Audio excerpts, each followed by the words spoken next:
ক্রীড়াঙ্গনের ভবিষ্যৎ নির্ধারণে ফেডারেশনগুলোর সাথে আলাদাভাবে বসেছিলেন যুব ও ক্রীড়া প্রতিমন্ত্রী আমিনুল হক। আগামী 7 দিনের মধ্যে ফেডারেশনগুলোকে বাৎসরিক কর্মপরিকল্পনা জানানোর নির্দেশনা দিয়েছেন তিনি। এখন থেকে 2 মেয়াদের বেশি কেউ ফেডারেশনের সভাপতি ও সাধারণ সম্পাদক পদে থাকতে পারবেন না। এদিকে বিসিবির পক্ষ থেকে প্রতিমন্ত্রীর কাছে বেশ কিছু দাবি রেখেছে জানালেন ফারুক আহমেদ।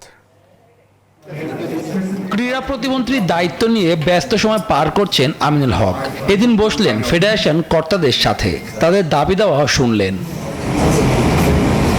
এরপর গণমাধ্যমের মুখোমুখি হয়ে ক্রীড়া প্রতিমন্ত্রী জানালেন আগামী 7 দিনের মধ্যে ফেডারেশনগুলোকে দিতে হবে বাৎসরিক পরিকল্পনা।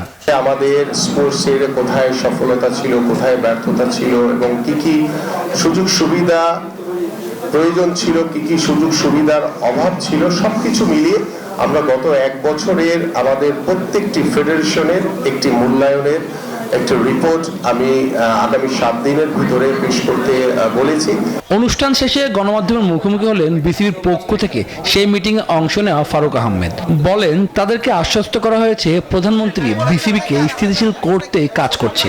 যুক্তরাষ্ট্রের 1 নম্বর জিম চেইন গোল্ড জিম এখন আবারও বাংলাদেশে। বসুন্ধরা আবাসিক এলাকা ও বসুন্ধরা সিটি শপিং মলে।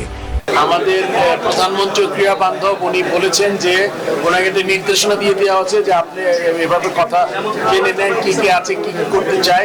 মঙ্গলবার সকালে বাফুফের সাথে আলাদাভাবে বসবেন ক্রীড়া প্রতিমন্ত্রী। আমরা আগামীকালকে ওনার সাথে 12:30টায় বসবো। শুভদেবনাথ, নিউজ 24, ঢাকা।